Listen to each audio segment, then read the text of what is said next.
thought that this would be an appropriate topic for consideration today because of its impact across the Commonwealth commencing July 1st. Greg Campner, Assistant County Attorney here and our Deputy County Attorney for Albemarle County, will be our lead presenter. And he'll walk us through the variance standard, the construct that applies in terms of the BZA function, and then he will also walk us through the new legislation and the narrative. You do have a copy of the materials that Greg will be referencing in your folio that you received at the registration table this morning. The way Greg organizes his material, as many of you know, is sequential in relation to the materials that you have. So you can easily follow along. If you have a burning question for Greg during his presentation, he will gladly entertain the question, but we do feel we have ample time for discussion. I'll give Greg a more formal introduction momentarily, as well as Sharon Pandak, but I do want to emphasize that the time allotment should be more than adequate for not only the presentation but also discussion. Greg wanted to have a feel for the audience, those in attendance. We asked the question about how many have been through the certification program for planning commissioners. How many have been through the BZA course? I know we've got Paul and we've got several of you through the 10-week certification for BZAs. Many of you benefited from Greg's presentation. He's been a long time faculty member in support of the BZA training, reviewing the powers, duties of the BZA. He also wanted to know if we had any elected officials in the room. And I said, I think we got a few. So a show of hands if you're an elected official, city, town council, board of supervisors. And we appreciate you being here as well. Greg, as I indicated, will be our initial presenter, and he is Deputy County Attorney here in Albemarle County, right across the street almost to the old Lane High School is the county administration building. And Greg has been with the county, I guess, about 20 years now, right? And many of you know Greg. He's an outstanding individual, and something he probably doesn't want me to say, but I'm going to say it anyway. He is the 2015 Shurin, if I'm pronouncing it correctly, award winner, outstanding deputy attorney, local government attorney award presented annually by the Local Government Attorneys Virginia Association, and I think that's quite an accolade that and well deserved on the part of Greg. Greg is the primary author of the land use, what I refer to as manual in Albemarle County. It's 300 some pages that is just a tremendous compendium of information germane to planning and zoning in Virginia, a service that was put together for their elected and appointed officials, but it is on the website, and you can go to that and take a look at that. And he keeps it up to date on an annual basis. Just a remarkable resource. He's a graduate of the University of California, Irvine. He went east, young man, rather than going west, young man, and California's lost in our gain. He's a graduate of the University of San Diego School of Law, and has been in Virginia for, as I indicated, some 20 years now in local government service. Following Greg, we'll hear initially as a responder and respondent discussant Sharon Pandak. Many of you know Sharon. She is an attorney and partner with the firm Grehan, Taves, Pandak, and Stoner. This firm was organized and founded in 2006 as a founding partner, and a somewhat unique firm in that all members can point to service in local government as a local government attorney. A full service firm with a lot of expertise in planning and zoning, but also other areas of local government practice and administration. She currently serves also as general counsel for the Metropolitan Washington Council of governments, a position she's had since 2010. And many of us know Sharon and her tenure as Prince William County Attorney, 1989 to 2004, and prior to that, during the decade of the 80s, she was Deputy and Assistant County Attorney. Much like many attorneys that we have called on with her firm and Sands Anderson, she has functioned and does function as attorney for local governments. One that comes to mind was her good work in Orange County from 2008 to 2012. So with that, I'm going to turn it over to Greg Kampner, and he will walk us through the new variance standard that will take effect July 1. Greg? Thank you, Mike. It's good to be here. Some of you I have seen before. I can tell you with HB 1849 and the reasons that were stated by localities and by the Home Builders Association, I don't feel like I've done a very good job teaching people what variances are about and how the old standards were to be applied. But we'll make another attempt at letting you know what the new law is. I want to start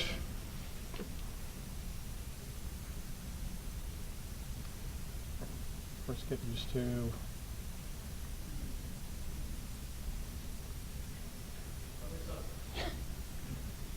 while you're looking at the picture up there, this is one that I use in my other presentations. This is actually City Hall in the city up in Alaska.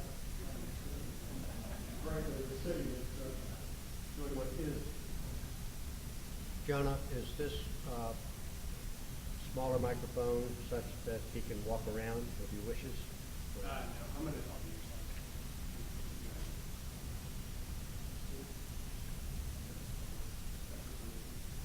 I've had one conference in 20-some years. I've been doing presentations where I have a remote that actually worked. It was actually last it was a conference I did in March. So introduction. That's right. The presentation. Okay. The presentation that we'll be doing today is really serving as a bridge between the old law and the new law. The outline really takes you to July 1st and the future. It's the law as it will be when HB 1849 becomes effective.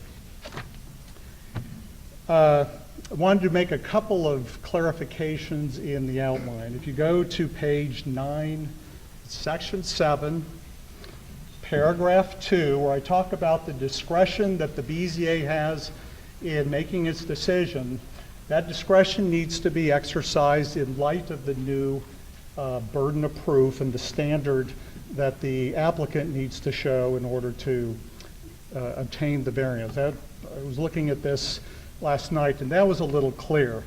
And there's also a typo on page 10 in section 8-3.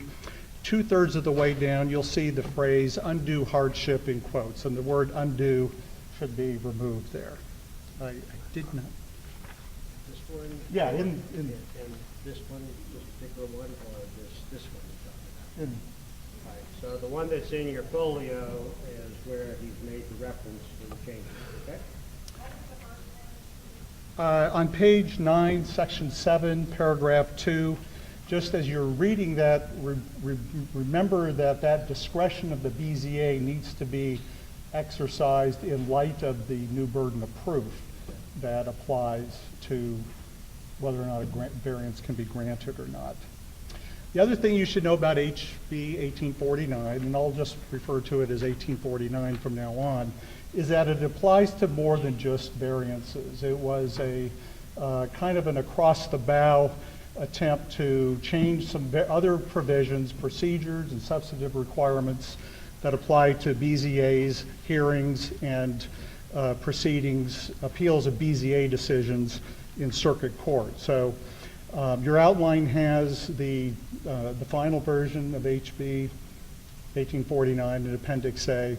And Appendix B is a list of or a summary, a digest of all the great body of case law that we had for the last 50, 60 years that 1849 may or may not do away with. I'm not going to commit to whether or not all that case law is out the window, because a lot of the principles that applied in the court's analysis under the old law are going to continue to apply.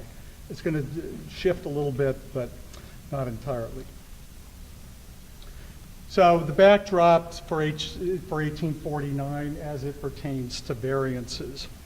First of all, as we will see, there's a widespread, continuing misunderstanding of the nature of variances. Nobody really seems to understand. And when I say nobody, it's not only the public, it's also localities, it's BZAs, and it's the development industry. They really don't understand what the purpose of a variance is. There's also a widespread misunderstanding of the Cochran decision, which the Virginia Supreme Court issued in 2004. We'll look at Cochran later on, but Cochran seemed to create widespread panic. Oh my gosh, the Virginia Supreme Court has ratcheted up the standard, and that really wasn't the case at all. If you go back to the history of the Virginia Supreme Court's decisions, and really even if you just go back to the Packer case in the early 1980s, the court has been very consistent all the way up until its very most recent cases dealing with variances. So for whatever reason, Cochran was at least perceived to be a great shift in the way variances are supposed to be evaluated and acted upon. And then we have the other thing that's going on. We have the General Assembly's repeated failures to do away with the variance standard, which is perceived as being very difficult. In your first session, you learned about the bill dealing with distilleries, and there's a pattern in the General Assembly to be very undemocratic. They are taking away localities' powers. You know, it's for the elected officials, it was your citizens who elected you to office, and it was your positions that they voted for. And through all this type of legislation, the state is really taking that local directive away. Some of the reasons I see have a valid purpose. And in Albemarle County, we've embraced wineries and breweries and soon to be distilleries, and we're doing well with that. But keep that in mind when you are dealing with these attempts by the General Assembly to change the land use legislation. So doing a little background work, here's what the Home Builders Association of Virginia was saying while 1849 was working its way through the General Assembly. And I can tell you, as someone who has the privilege to comment on draft bills beginning in early January, which is around the time I start breaking out in hives because I know what's going to be coming towards me for the next 6 to 8 weeks. We have statements, next slide, John. We have statements like this, and I've bolded some of the statements that you should pay attention to. It's an uphill fight against City Hall. It's almost impossible for a private property owner to obtain a variance. Let me just make a comment there. Whatever localities are being referred to there, those are the localities that are actually applying the variance law correctly. And then we have this other statement, which was actually very troubling, and I think that kind of explains why Cochran came about. And it's a statement that apparently we have localities out there who have variance ordinances that are creating standards that are different from 15.2-2309. And that is a little troubling, and that partially explains Cochran. And I'll give you a little preface about Cochran. Cochran is actually 3 different cases from 3 different localities. And what the Virginia Supreme Court was doing, it was seeing that BZAs and the circuit courts even were not applying the variance standards correctly. And so we have these 3 cases that make their way up to the Virginia Supreme Court. They sit, and then in one opinion, the court goes through all of those 3 situations, explains the law yet again, and renders its decision. But that statement in there that we have localities out there with different standards, I think kind of explained, because one thing Cochran said was BZAs are creatures of statute, and they can only exercise the powers that are expressly granted to them. This is not a Dillon rule question. This is a creature of statute issue. This is a body that can only do what the General Assembly authorizes it to do. And when the General Assembly lays out the findings that have to be made in order to grant a variance in 2309, those are the only findings that can be made. Those are the only standards that apply. Localities, BZAs have no discretion to divert from those standards. And then we have this statement that showed up in a VML e-newsletter that I get to during the General Assembly session. And then I realized that, you know, we're shooting ourselves in the foot because we have localities out there that they felt limited under their current rules and court decisions in their ability to renovate areas and help their citizens use their properties as they wish. I would love to know how a locality renovates an area, and I'm assuming we're talking about redevelopment, revitalizing through granting a variance. It's just beyond me. Okay, excellent. So let's talk briefly, and you will stop when I'm running long. Okay. Briefly, the nature of variances. So what a variance does, it's not a permit.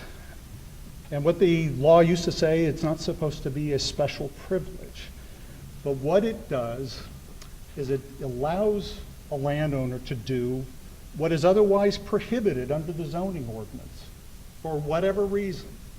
We have the classic variance situation where you have setback standards, and in our Albemarle County we have stream buffers, and the purest example where a variance would be justified was a piece of land that fronted on two streets, and it was in a district that at the time had extensive setbacks and was not a very large parcel.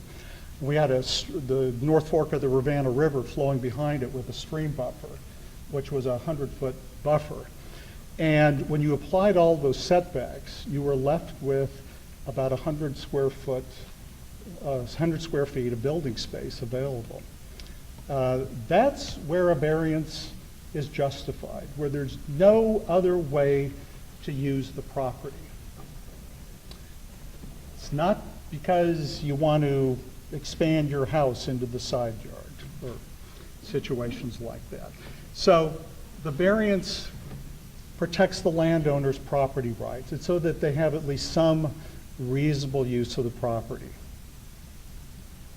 And in that way, it serves as a constitutional safety valve, rather than blowing up a zoning ordinance and its regulations because it affects that particular landowner. Maybe 1 in 1,000 whose conditions of property are such that they can't do what everybody else in the district can do. That's when the variance is justified. So 5 things that you need to know about variances. And I don't think some of these are given that they will continue to apply, and I would say that they all need to apply. And those of you who staff BZAs or staff your locality in front of the BZA and those BZA members, these are things you need to know. Variances should be granted only to achieve parity. Variances exist to allow that particular landowner, because of some condition on their property, to do what everybody else in that zoning district can do. Variances should be sparingly granted, and I often use the example of a class I was teaching years ago, and I think it was one of the Bezos certification classes, and there was somebody who was missing, and others from the locality were asking, where's so-and-so? They're supposed to be here. And finally, around 10 or 11, he showed up, and someone said, why are you late? And he said, well, the BZA meeting ran till 11 or 12 last night. Why did it run that late? Well, because we had 26 variance applications on the agenda, and it takes a long time to destroy your zoning ordinance. That last part was my editorial comment. Variances run with the land, so you grant that approval, you're stuck with it. Now, our BZA, when they used to get variance applications, and I will do a shout out to our crack staff, because we've not had a variance application in 3 years. And staff will meet with an applicant before they file their application. They will run through the standards and say, that doesn't meet the standards, you need to find another solution. And that's part of the theme, is there's always another solution, especially when you're dealing with a situation where you might actually be depriving somebody of reasonable use of their property. So variances run with the land. Each variance must be considered on its own merit. So if your BZA has made an incorrect decision at some point in the past, they decided to allow owner A to extend their existing house into the side yard setback, the BZA is not bound by that prior decision. They don't have to treat everybody equally. BZA should be consistent, but they should be consistent in a way in which they are applying the standards correctly. They do not have to repeat their errors. And also, every application has to be decided on its own unique specific facts. And the last, if there's an existing reasonable use of the property, it may be impossible for the applicant to show, I don't care if you call it an undue hardship approaching confiscation, an undue hardship, or just a hardship. If they're already using the property, they should be out the door. They don't qualify.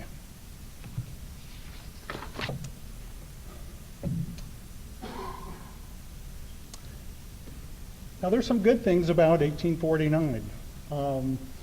Those of you who have been entrenched in BZA and variance applications for years, you know that 2309 paragraph 2 is very wordy, and it goes on, and there are all these phrases in there, and it cleaned some of that up. It also added some procedural requirements that, for the most part, should have been part of your best practices anyway. And it was kind of shocking to find out, and we'll get to the variance, to the procedural requirements in just a moment. And I asked somebody at VACO or VML, or maybe it was David Blunt, our local liaison, I said, why do we need these particular things in a statute? And it was, and the answer was, because some localities, some BZAs are not sharing their staff reports with the applicants. They're not giving equal time. So, we're doing it to ourselves if you have any wonder. It also, right now, and for the next month, the statute has about 5 things that the applicant has to show. And then there are 4 things, 3 enumerated, and then there's one that's kind of buried in I think it's in the last paragraph, 4 findings that the BZA has to make. And I never felt that the showing and the findings were a perfect fit. They're always, the terminology was a little bit different. It really wasn't a problem, never a real big issue for the courts, but some of the case law, you can understand that there is some confusion as matters proceed through the BZA and the trial courts. And we do have, there were multiple references to hardship that had different modifiers in front of them. Even in the current state of the law, we had different modifiers. We had a clearly demonstrable hardship approaching confiscation. We had hardship, an undue hardship. And so we've done away with that. We only have, I think, just one reference to hardship now. And if anybody can objectively tell me what the difference is between even an undue hardship approaching confiscation. Approaching confiscation was always the buzzword for, is it almost a taking? an undue hardship and a hardship, please contact the Albemarle County Attorney's Office, because we'll be happy to add that to our to the handbook. You know, when we went from undue hardship approaching confiscation just to undue hardship, said, well, okay, so is it, you know, a 90% diminution in value, which is generally kind of the taking threshold, and now we're, if the BZA wants to be, we can reduce that to 89%. You know, these have been difficult terms to work with all along. And then we have the couple of other phrases that were in the current law that have been done away with, and their concepts are incorporated into the other provisions in the new law. So,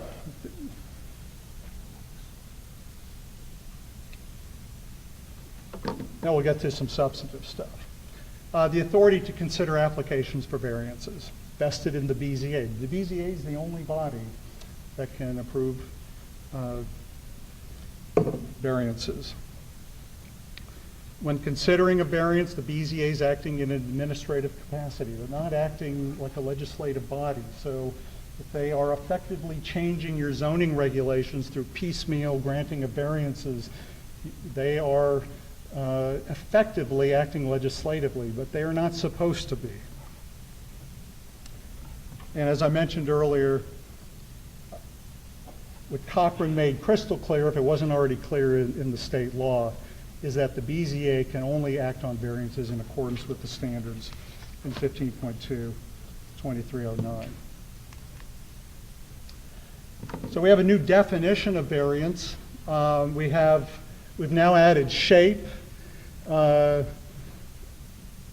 we're talking about lots or parcels, and we have height added to when we're talking about buildings or structures.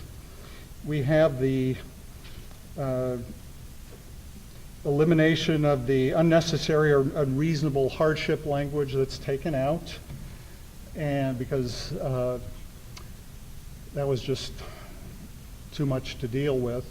And then we have the clause inserted, unreasonably restrict the utilization of the property. Now this also shows up, that clause right there also shows up in the criteria for variances, which creates, as we'll get to, an interesting situation. So what's an unreasonable restriction on the use of the property?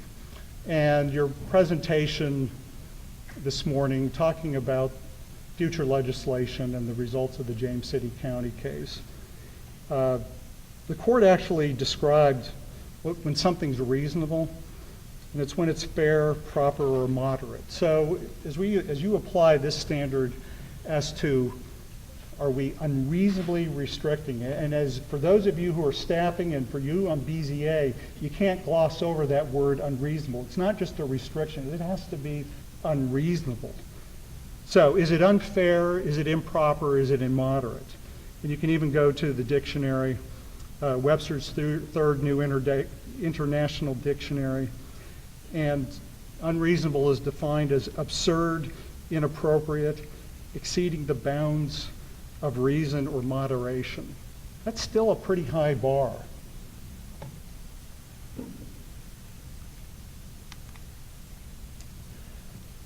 Procedural requirements, we'll quickly look at the existing requirements. Not many. BZA has to fix a reasonable time for a public hearing on the variance. You have to give public notice as provided in 15.2.2204. The decision has to be made within 90 days. That is just directory. It is not mandatory, so the BZA does not lose its authority to act. The variance is not deemed approved if the BZA doesn't act within that period. We have a case, it's in your outline, the Tran case, where it took 500 days to get to a hearing, and the court said nobody was prejudiced by that delay, so no harm, no foul. And we still have the requirement, the concurring vote of a majority of the membership is required to grant a variance. So that 5-member BZA, you have to have 3 votes, and if only 3 members are there, you have to have all 3 voting in favor of the variance. Procedural requirements. Here are some new ones. These also apply to other BZA proceedings other than special exceptions. Keep that in mind. No ex parte communications between the locality's non-legal staff or the applicants or the applicant or their agents with individual BZA members to discuss the facts or the law. You really shouldn't be doing that anyway, because the BZA is going to have to make its decision on what's in the record. So that needs, whatever those discussions are, need to get into the record in the staff report, in the oral presentation, in the visual presentations that are made at the public hearing. BZA, and if someone does, they have to inform the other side, which I guess you get an equal opportunity to go in and talk to the BZA member. BZA has to offer an equal amount of time in a hearing to the locality staff and the applicant. A little surprising, but I'm going to guess that there were some localities that were shutting people off. Now, public bodies can establish reasonable time limits. For non-variance applications, our BZA, our Planning Commission and our boards will give applicants more time than members of the public to present. When staff does its presentations on, for example, a rezoning application, their presentation is not timed. But we do have this requirement that applies to applications in front of the BZA. So with variances, you need to do that. If you need to work something out, if you have a very contentious or complicated application, you can always work out in advance an agreement as to how you're going to divvy stuff up and who gets rebuttal and how much and things like that. And any materials, including the staff report that's furnished to the BZA, has to be provided to the applicant at no cost.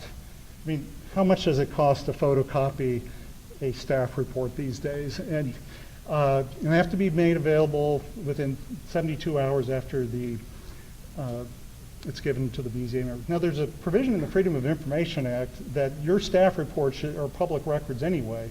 They're supposed to be made available at the time that they're provided to the public body. Now, the FOIA provision makes no comment about cost, but again, we're talking about quarters, maybe a couple of dollars. But anyway, some locality was not treating applicants fairly, so we have that provision. The applicant has the burden of proof, a nice typo there, by a preponderance of the evidence that its application meets the standard for a variance as defined in Virginia Code 2201. That's something that's going to be overlooked as we go through this. And the criteria for a variance in 2309. The new law now says that the variance shall be granted. The old law said that the BZA may authorize or shall be authorized. I don't know if that is a real substantive change, but the shall be granted is certainly much more definitive than the current language. The current language actually was no variance shall be authorized unless. So now we have a statement in the affirmative. The BZA is also no longer required to make findings, but I would suggest that since the Virginia Supreme Court has repeatedly said that without findings or without something to memorialize what the BZA was basing its decision on, I love this. The court actually said this a couple of times in a couple of cases. The parties cannot litigate and the court cannot adjudicate.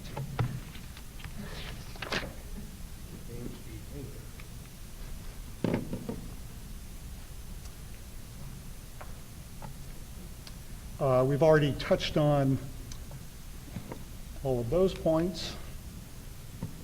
So the new criteria, there are 6 that are listed. There are a couple of other that are hidden traps in the statute. And so we'll just go through these. This is the big one. This is the one, those of you who work on variances, up until now, every variance application has come down to the question of whether or not there's a hardship. And so this is the new equivalent of that provision. And you see I've highlighted that strict application of the terms of the ordinance would unreasonably restrict the utilization of the property. So it appears here, but it also appears in the definition. Or the granting of the variance would alleviate a hardship due to a physical condition of the property, or improvements is a new thing thereon at the time of the effective date of the ordinance.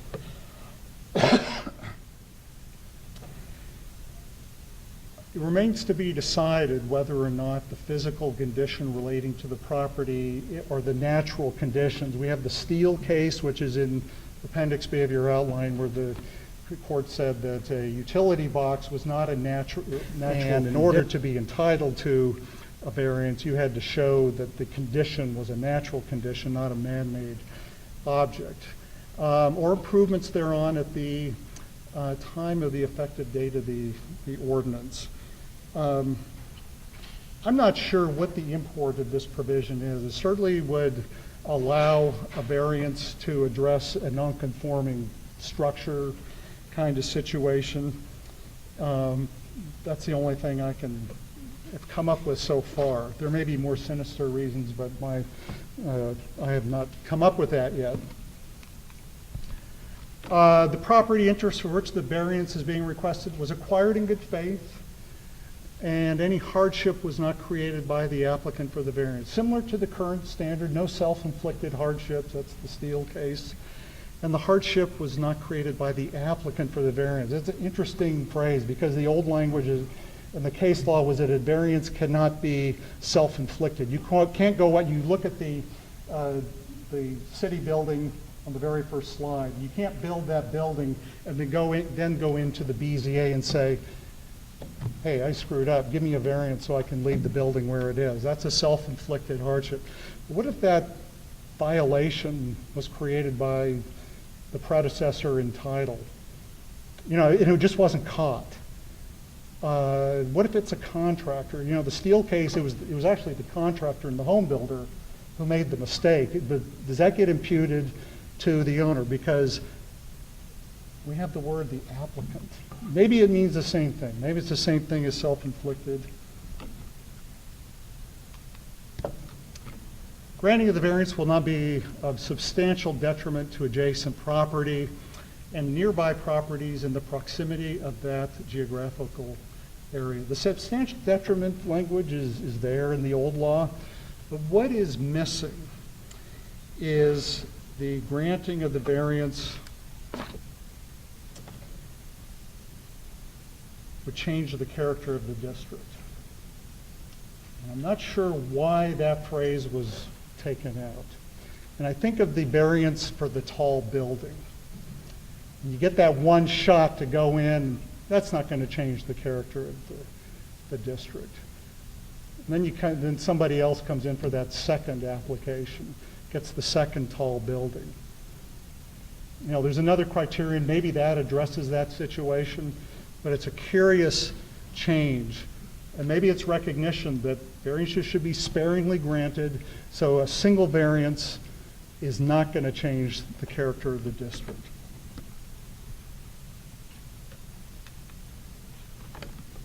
The condition of the situation of the property concerned is not of so general or recurring a nature as to amend the zoning ordinance. What a novel idea. Your staff and your BZA is burning themselves out because they're granting so many variances because nobody wants to deal with that 75-foot setback that's out of date and is not, reaching your dream in your comprehensive plan. Amend the stupid zoning ordinance. That's how you take care of it.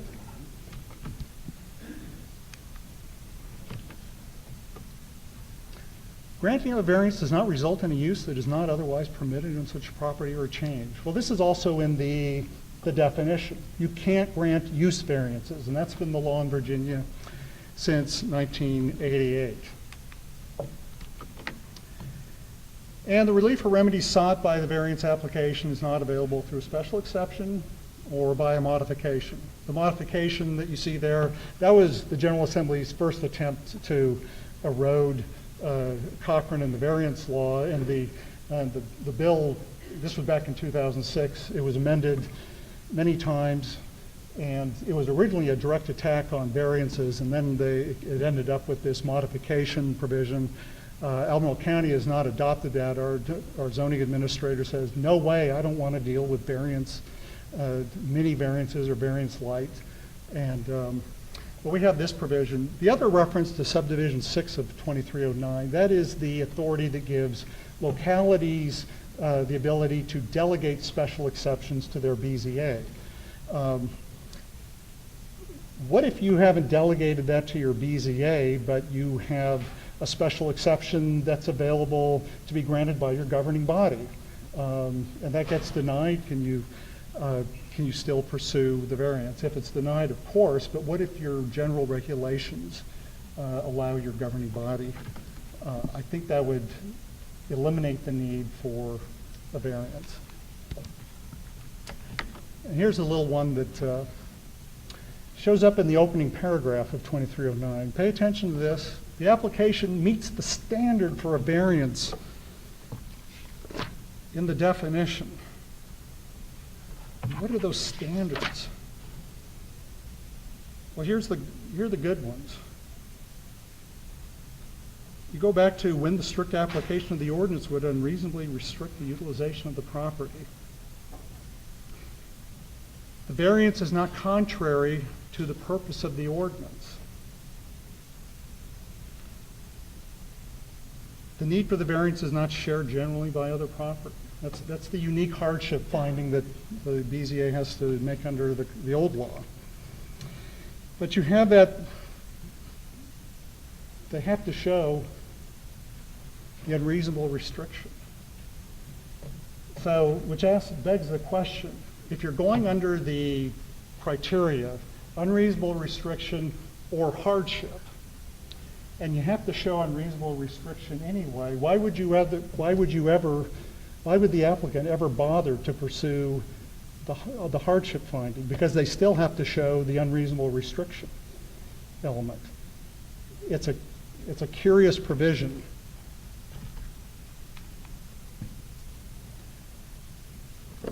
There are some situations that exist in state and federal law where the variance standards are going to be preempted. We have a weird provision, and these are all in your outline, that deals in very limited circumstances with condominium conversions.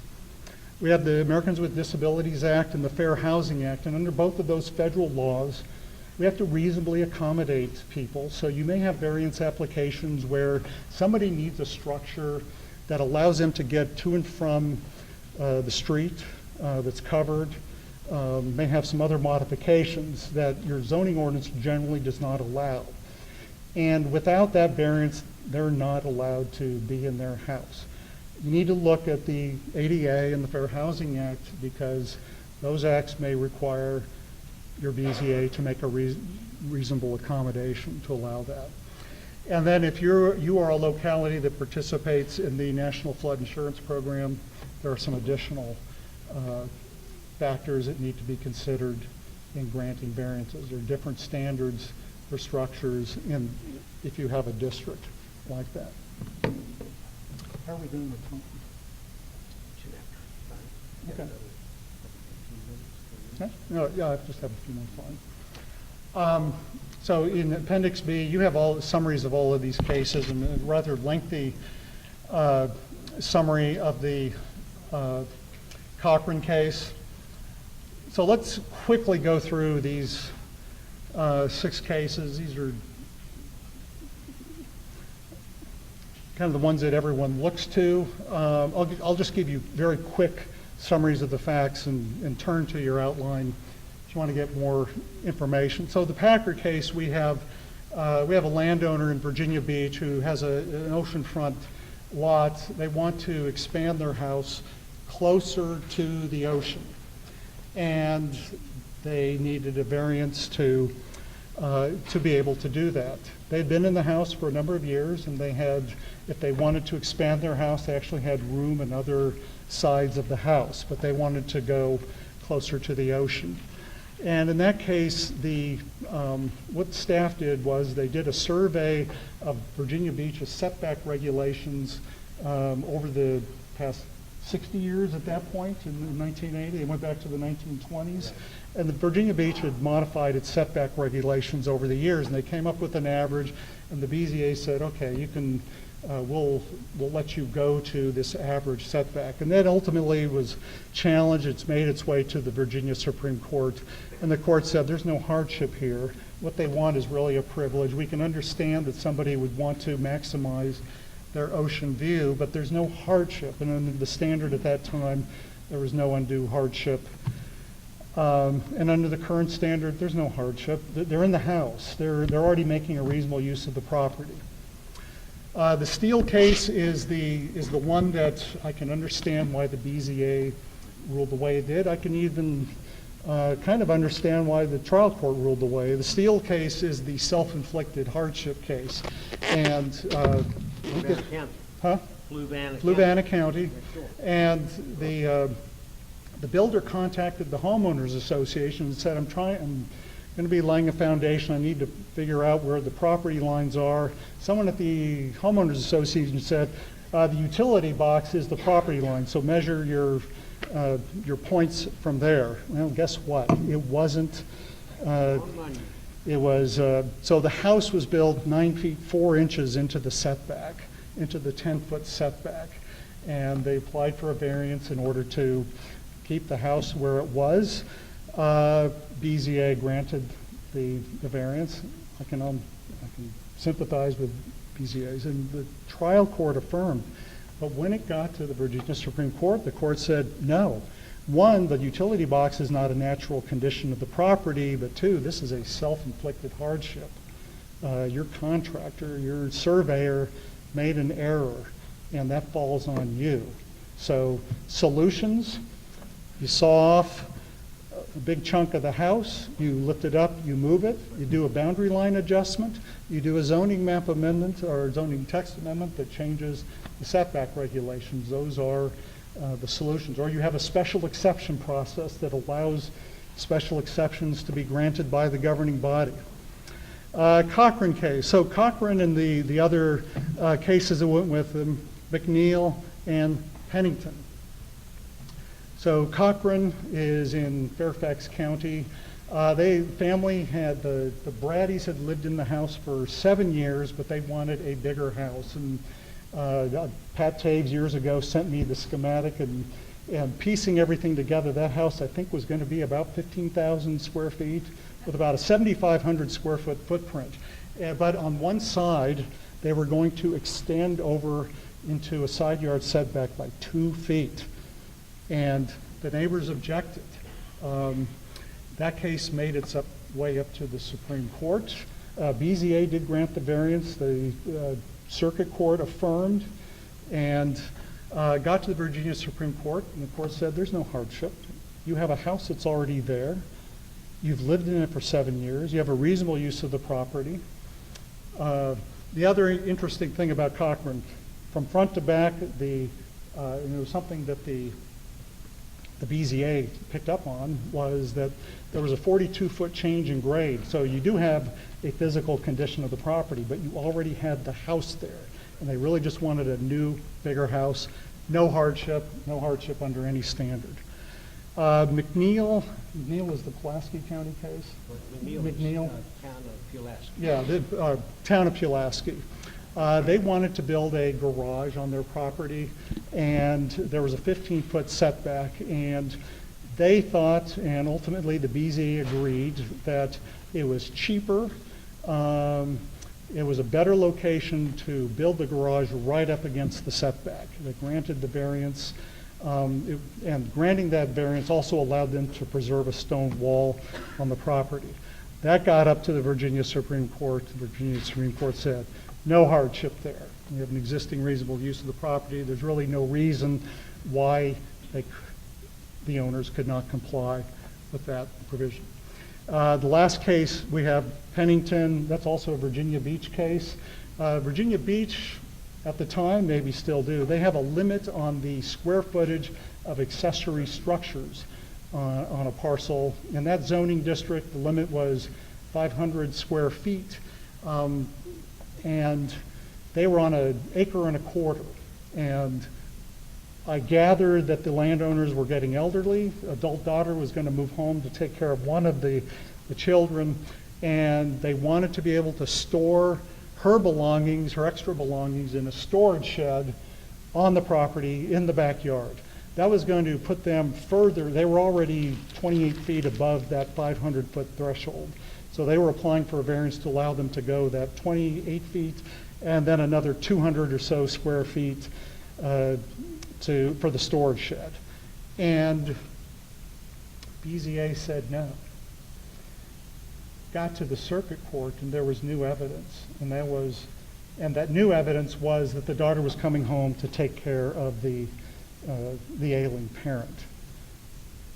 And there were no neighbors who had objected. It was in the backyard, nobody could see it, and the trial court overturned the BZA decision.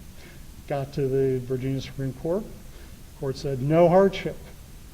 One common thread in all of those cases, one, we had existing uses of the property, but the other thing is the court said there was no hardship because the owners didn't have to do anything. They didn't have to construct the garage, the storage shed, or expand the house.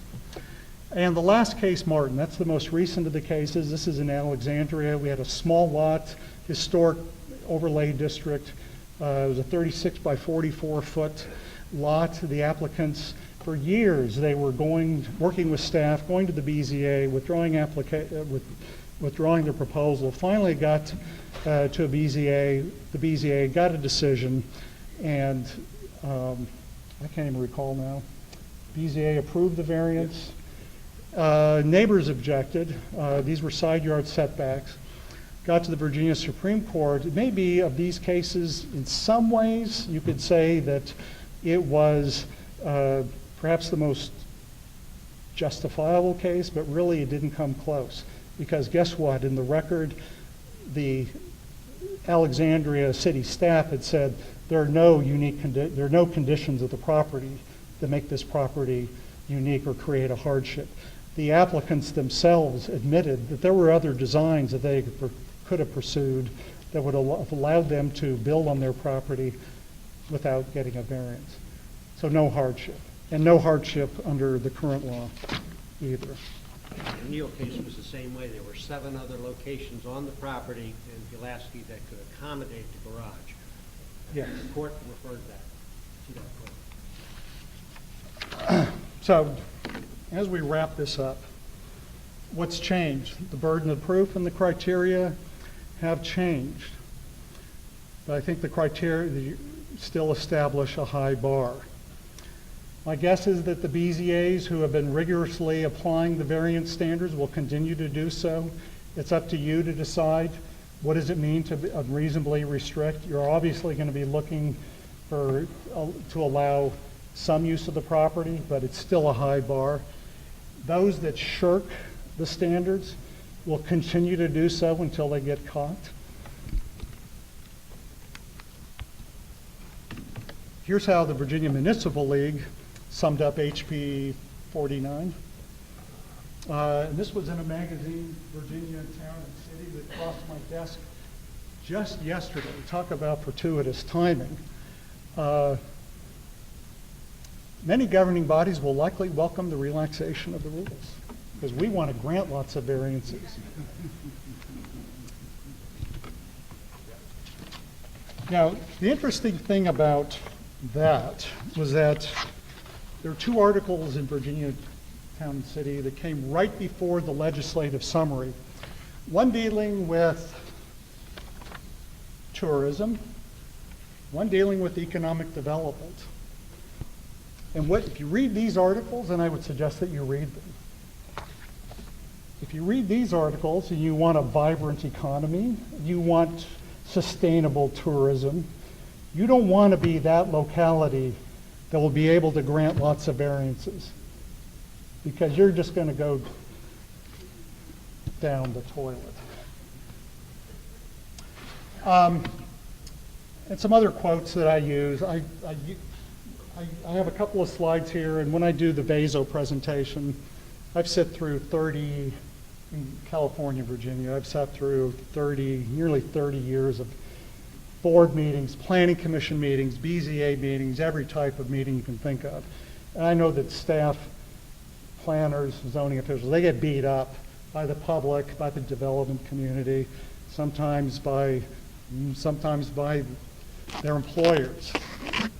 So I have a few slides that kind of help boost their ego, because they are trying to do great things.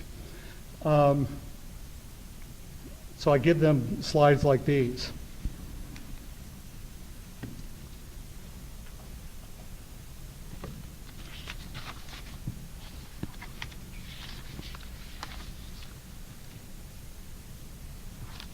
You know, what lets you plan for the future? It's your comprehensive plan. And it's a vibrant zoning ordinance. I mean, I can't keep track of how many zoning text amendments we have going on at any given time. But guess what? Variances have no relationship to your comprehensive plan. The comprehensive plan is not a factor in evaluating whether or not a variance should be granted or denied.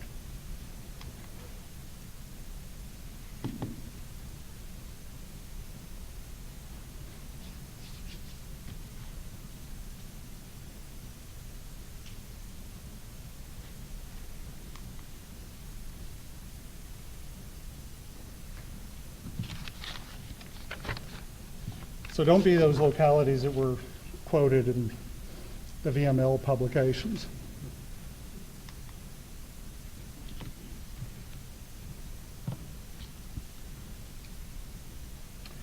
The other thing to remember, we can tinker with all the standards as much as you want, but I think in all of my years I've seen one or two variance applications that actually met the criteria. You simply don't see those. It's somebody who's already there, who wants to expand somewhere into somebody's setback or do something else like that. So what then? Okay. In looking at that final slide, viewing it from an angle, it suggests that the new procedures, requirements, and the substantive standards require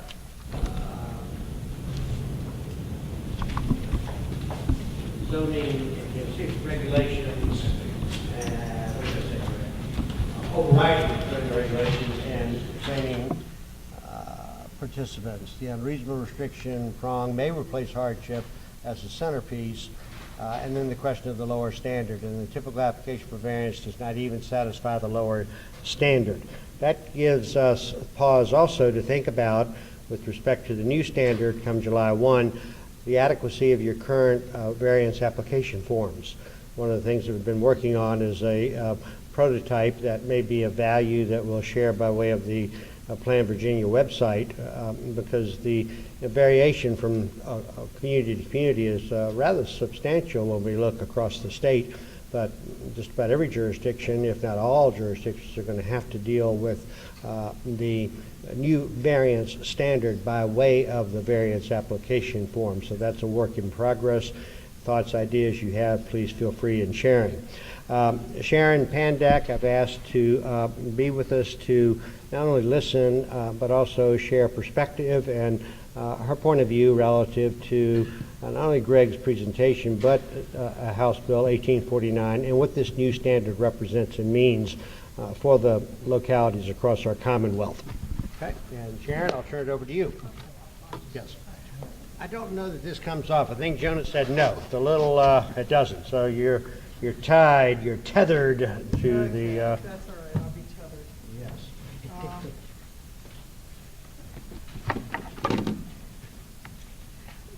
I'm going to tell you, in all fairness, that I feel like my understanding and conclusions with respect to what the General Assembly has done are kind of evolving. But my overall reaction when I saw this, even knowing it, and Greg's recounted a bit, what went on during the General Assembly and process is that they tried mightily down at the General Assembly to make a big difference in the way that the law is implicated in, and Board of Zoning Appeals should make decisions on variances. But as I get through to the end of it, I conclude that we should stay calm and carry on. That there are not huge substantive differences when you begin to actually apply what they will call the new standards. And that if you look at it in the context of why variances exist in the first place, which is, as Greg mentioned, it's a relief valve from what might be an application that's unconstitutional of an ordinance with respect to a particular landowner, and you keep it in that context, and you take the bulk of the law that is out there now from the Supreme Court interpreting the provisions that we've had over time, and you carefully look at the new language, as opposed to those of us that have labored in the fields on this forever and keep seeing the language changing, but instead you come to it with that fresh impression, look at it on its face, then you can reach the conclusion that not much has changed in terms of the standard. And I've had the same experience that Greg has had, that most of the applications that come in are from people who just don't like the way the ordinance applies to them. And maybe they have a very sad personal experience which they bring in that all of us would say, that's really sad and unfortunate. And that's what has caused a lot of BZAs, pre-Cochran, maybe even after Cochran, to grant variances. And so, but there are other BZAs that have been very disciplined over time. I great pride refer to the Prince William County Board of Zoning Appeals, which happened to have a member of the Solicitor General's Office of the United States as its chairman, who said, look, we need to follow the law. And with proper caring and explanation to those who came up with the emotional or physical or psychological hardships, saying, I'm sorry, we just can't do it. That's why I say we should not jump to the conclusion, and I do believe that the VML was feeling a bit oppressed by the barrage that was launched on local governments during the last General Assembly session on the issue of variances, and has said, well, it's looser now, it's more lenient. But if your BZA is seeing a lot of variance requests, then the information has not been going out prior to this year's General Assembly action as to what constitutes a variance. And I would urge you, whether you use a specific form for variance application and you haven't in the past, you should be providing something to the applicants in which you make them state how they fit the requirements of a variance. And the staff report that goes to the BZA from your zoning administrator or your planning office should state those criteria and whether or not it meets it, so that when the BZA gets the matter, the issues are very clearly drawn. That should have been happening anyway, but I would say that particularly now as we move into, one would say, somewhat uncharted waters, because we do not have necessarily an immediate application of all the Supreme Court cases where the Supreme Court has looked at the specific authority, that ability for at least a year or more, given the time it takes something to get up to the Supreme Court. I will tell you, though, that you're going to see a lot more demand for variances. And I believe that those who represent landowners, developers, are going to be coming to you and saying, the standards have changed, you have to grant these variances. I know of at least one case that was pending as this legislation was coming through the process, in which a legislator represents the property owner. And I don't doubt that tainted a bit the desire to loosen things up for a situation that has been determined so far not to justify a variance. And I'm sure that there are others who have put that pressure upon their delegates and senators in order to approve this. It went through very quickly, and notwithstanding all of the discussion and the attempts by local governments to try to deal with this and get the language changed, it was rather smooth sailing. Again, demonstrating, as both Mike and Greg have said, that not everybody really understands what a variance is.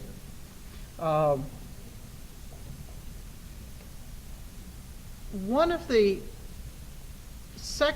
really important things that I think you have to do in terms of looking at this and talking to your Board of Zoning Appeals as you present applications is maybe start out and talk with them, give a briefing on what processes you have put into place or are putting into place with respect to variances that are coming before or will come before the BZA in the future.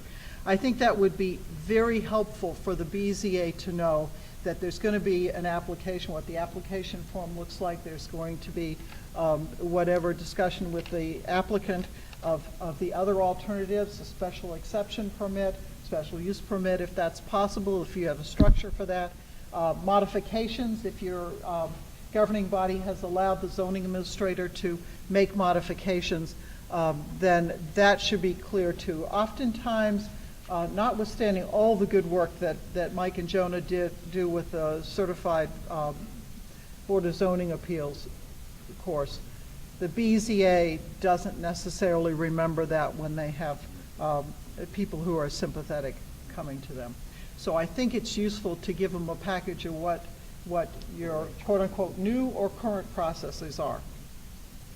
The other thing that I think it's going to be important into the future, and I was going to call it the Empire Strikes Back, but I don't think that's the right analogy, is that members of the General Assembly are contacted by individual landowners who are not happy because they can't do something.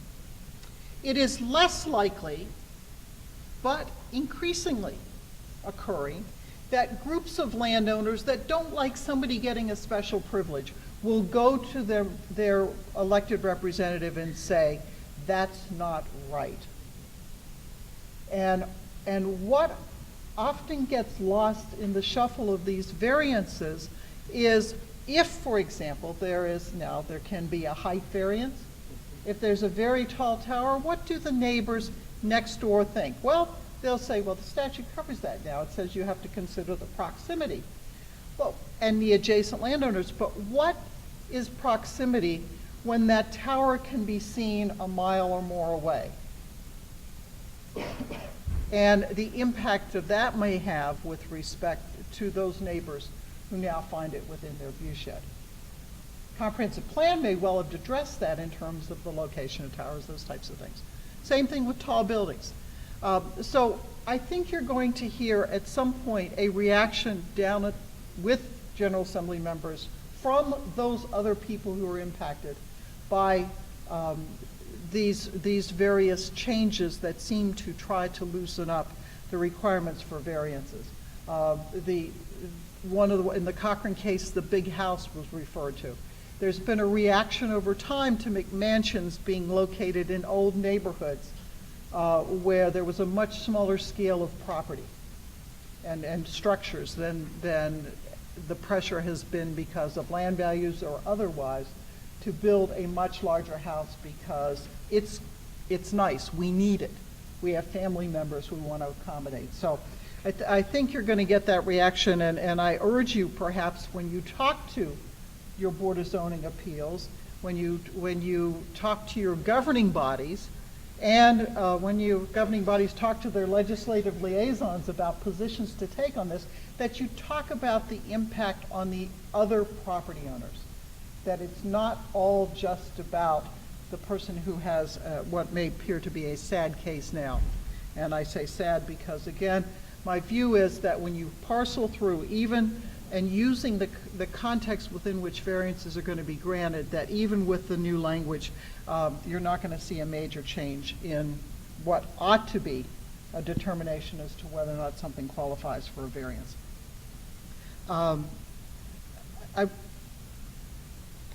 The second thing with respect to granting of variances frequently, You should have already, but I urge you now particularly to talk to your Board of Zoning Appeals about what they can do to reduce that pressure on variances when it appears that they are seeing a lot for the same thing.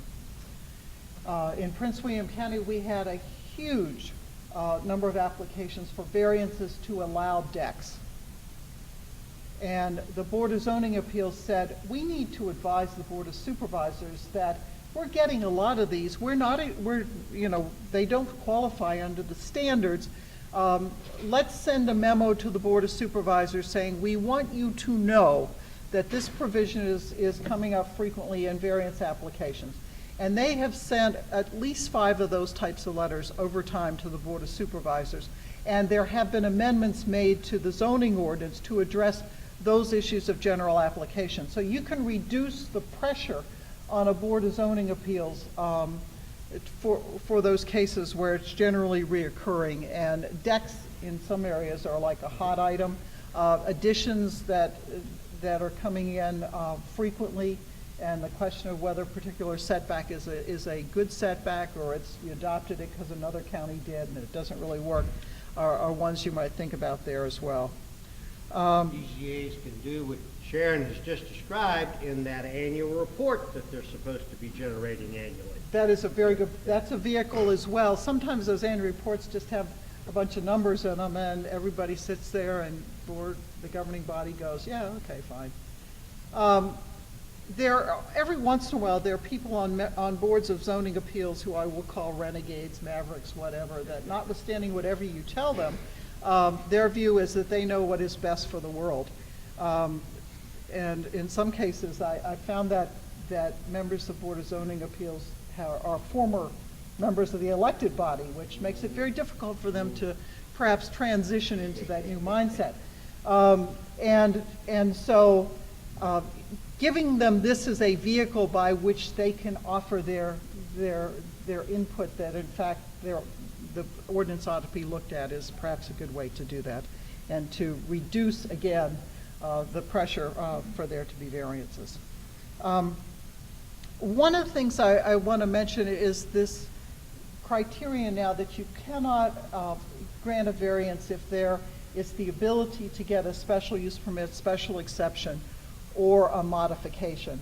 I'm not a fan of zoning administrators having the ability to do modifications. I think it just shifts the pressure from an appointed body that's quasi-judicial to someone who's got a lot of pressure on them anyway, and they're getting it from everybody. But this may be a better idea than it used to be in the context of any changes in the legislation. If your perception is that in fact it is a more flexible standard, is to give specific authority to the zoning administrator modifications and force landowners come through the zoning administrator, then it's an appeal to the Board of Zoning Appeals.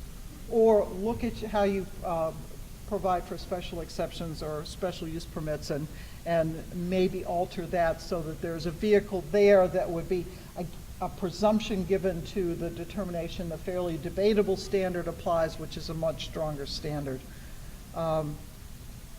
Turning to the burden of proof a little bit, I want to mention it, and I think maybe it's helpful to have it written in the statute, but the practical sense that I have is that oftentimes the courts will state the presumption or will state that there's some presumption they're given to the Board of Zoning Appeals that their decision can't be overturned unless it's clearly erroneous, or that there's a preponderance of evidence, and then they just the court decides whether or not it's fair.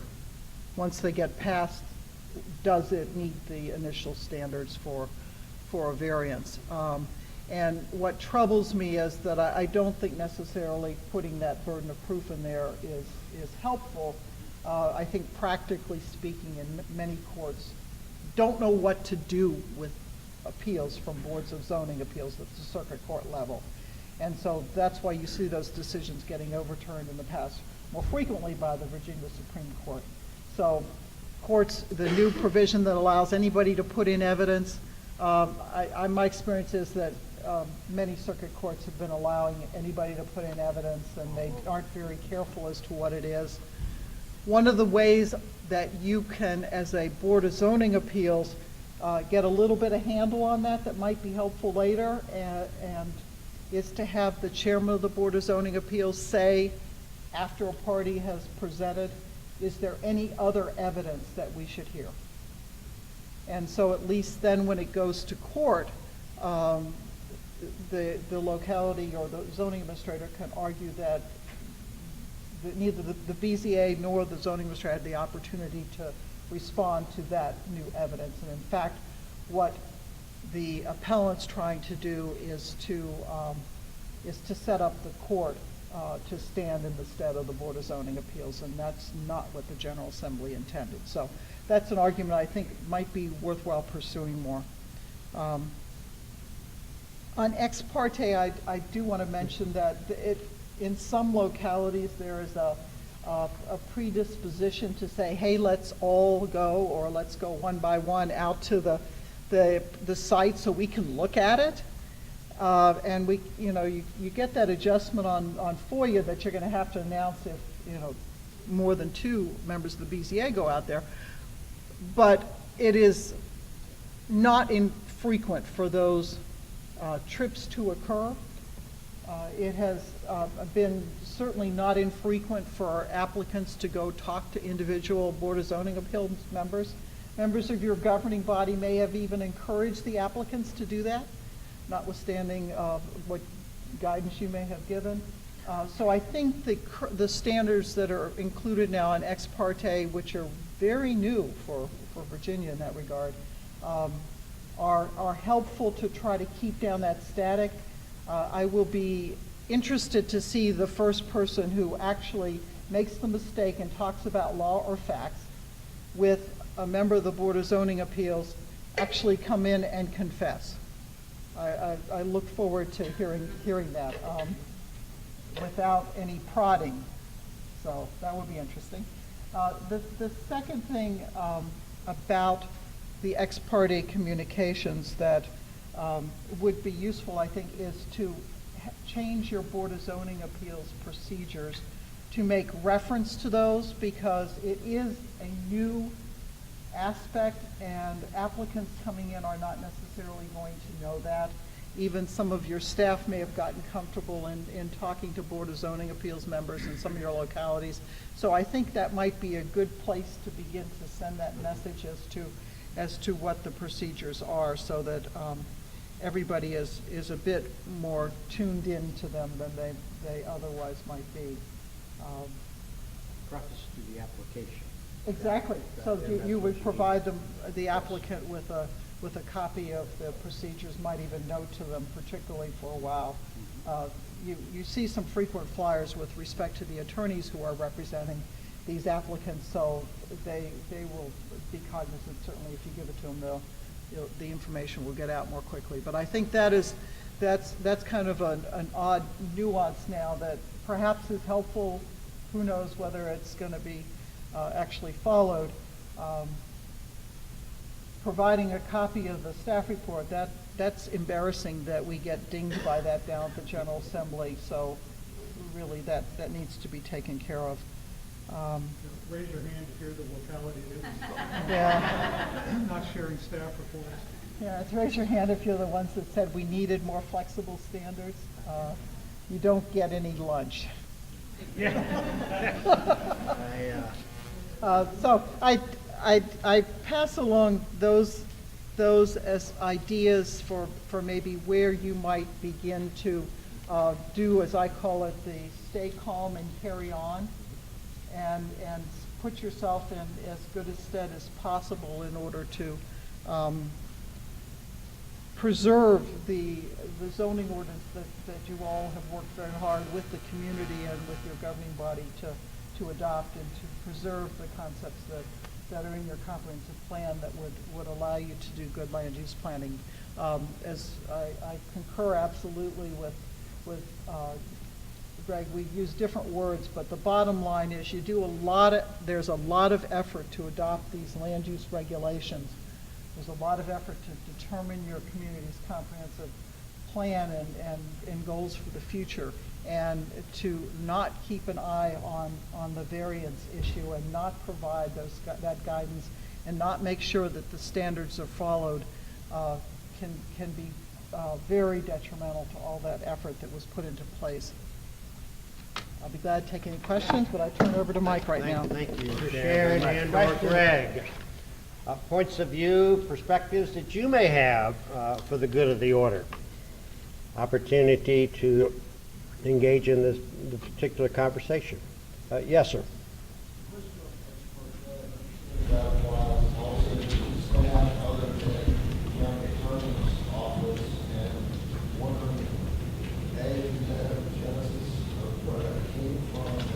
Why it only applies to special exceptions, or why it only applies to variances and appeals and not to special exceptions. Take a shot at that, Greg.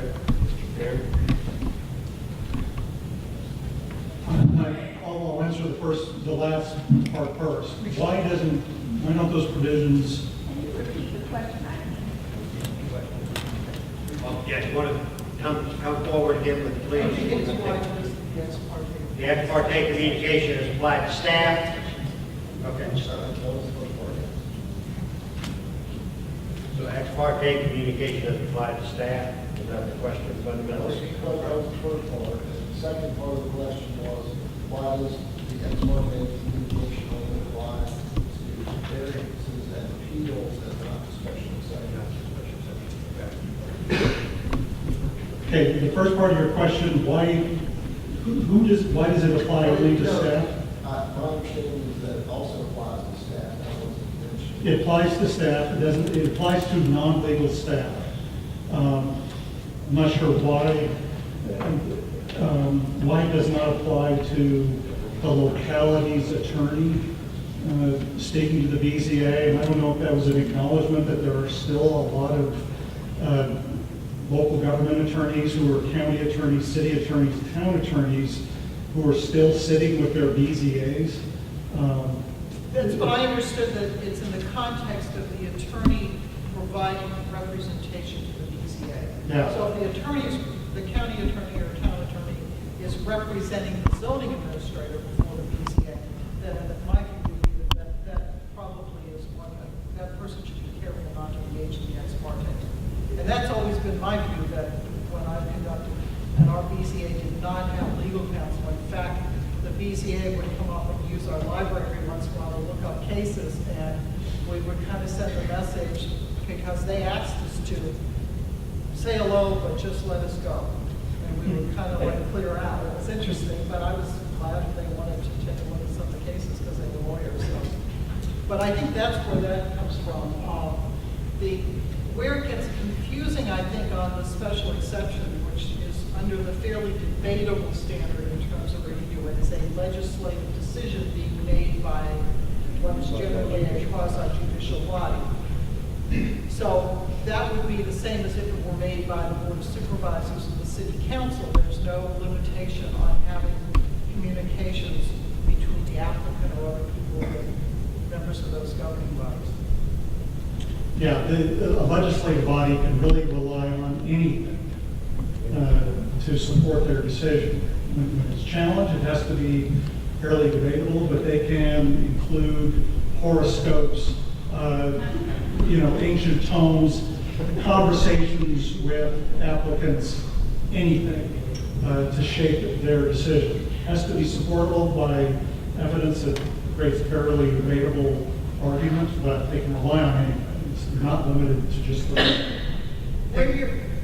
One of the things that you may want to think about in terms of rules of procedure and bylaws for your BZA is those BZAs that are granting or have the authority to grant special exceptions are going to be confused about the ex parte, because sometimes people can talk to them and sometimes they can't. And if you have a special exception on the docket for the agenda for the same day as you have variances or appeals, my guess is that people are going to get readily confused, and so they're really sensitive. They may tell everybody, I can't talk to you. But they're more likely to have somebody come up and talk to them about the special exception. That's okay. And then Gotta remember what- something comes up yes. with variance and they don't. I think Tripp asks a very important question, and it's central to the staff, especially as it applies to Greg points out. If your BZA has been authorized to grant special exceptions, conditional use permits by the governing body. And the special exception, we like to say in the certification program, as a BZA member, your job would be a lot easier if upon appointment they give you a black robe and a powdered wig. Then you would remember that you're court-like in arriving at a judgment. You're supposed to hear the evidence and then arrive at a judgment. Now, Sharon was just saying, today we've got an agenda with 3 variance requests and a special exception. Variance requests, 2 variance requests, special exception, and then the 4th item of business is a variance. When you do the first 2 variances, you've got the black robe on, figuratively, or at least mentally. And when it comes to special exception, you've got to take the black robe off, because now you're acting legislatively. And that can be very difficult for a BCA. And I think in one respect, that's why a number of localities have seen fit to keep the special exception authority with the planning commission and the governing body. But when you get the special exception and the ex parte, you've got to be able to balance that, not only as a staff member, but also as a BCA member. So you've got to be nimble on your feet, so to speak, with respect to this standard as it applies. Virginia has historically not been, nearly half the states in our country prohibit ex parte communication. Virginia's not one of them. And as Greg was pointing out, in a legislative matter, information can be sought and secured from all corners and all different sources, if you will. When you're functioning as a BZA, the principle, again, court-like, you're not going to be having a conversation. Sometimes in cases, the jury is sequestered, if you will. You read nothing, see nothing, and talk to no one. A BZA, I think by implication in a court-like proceeding, this is where the legal counsel would advise a BZA to tread lightly or softly on this question of contact, because you're supposed to be fair and balanced. Justice she's blindfolded, right? There's a blindfold, so you're supposed to be balanced in that regard. So in one sense, having the ex parte issue addressed somewhat through 1849 is maybe not a bad thing for the town of law, because that, I think, has been an issue for a lot of BZAs, regardless of the variance or, if you will, special exception. Other questions, comments, observations for Greg and or Sharon? Yes? Who has standing if BZA gives a grant variance, who would have standing to take that to court? Standing, you can take a BZA to court because they perceive that the BZA has done wrong. Standing has to be a direct pecuniary impact, or if I'm living in the southern end of the county, in Nelson County, and the variance involves up there Afton Mountain, to say that I have standing because I'm a resident of Nelson County, that's not going to fly. I have to have a direct interest in something that links me to the issue at hand. Okay? Now that tower height. The height thing that Greg was talking about, that is a very interesting question. Do I have standing because I see it driving down the road, because I commute to work? I would have to let the attorney address that. What the statute says is that any person or persons jointly or severally aggrieved, so you have to be a person aggrieved by the decision, or any aggrieved taxpayer, or any officer, department, board, or bureau of the locality. And using your example where it's the neighbor who's objecting, they have to show that they're aggrieved. And we have the case from Rappahannock, Friends of the Rappahannock, that came out 2 years ago now. And that was a special use permit that was granted, considered by the governing body. And the court, Virginia Supreme Court, really clarified what that means. And I think it's a higher standard now. Just because they live in the neighborhood doesn't mean they necessarily have to have standing. They're going to have to show that they meet the criteria for agreed, and they're going to have to show a specific injury that arises from that specific. Has to be direct. Yeah. Yeah, I agree with Greg on that. So when you heard the word taxpayer, remember he said aggrieved taxpayer. The one thing that it seems to me maybe opens it up a little bit more in terms of standing is that the new language about granting of the variance will not be of substantial detriment to adjacent property and nearby properties in the proximity of that geographical area may allow people who, landowners who fall within those parameters to be considered aggrieved where they may not have been aggrieved under. Previously, so the window had been cracked, and maybe it's a little wider now. And I think Sharon's point that we will be waiting in anticipation a year or two down the road from the Virginia Supreme Court dealing with 1849 and all of its accoutrements, because that's ultimately going to shed some light on this entire subject matter. And we can anticipate what the court might rule or say. We've got to remember that when the Supreme Court rules, and that's general application, it's the old E.F. Hutton commercial, everybody ought to be listening. Circuit court ruling has standing just in the circuit, and may even have standing just with the particular judge who made that ruling. His or her colleagues may disagree. So we might be reading about a court ruling, a circuit court ruling from X county. Interesting, but remember, it doesn't have application to you in your part of Virginia. But the Supreme Court is going to be the one that's going to give us that guidance. I would like to thank Greg and Sharon for taking the time to be with us this morning, and also the good work in terms of preparing for this particular session. I hope this has been valuable for you in terms of your understanding of the new standard that will take effect in about 31 or so days. Thank you all very, very much.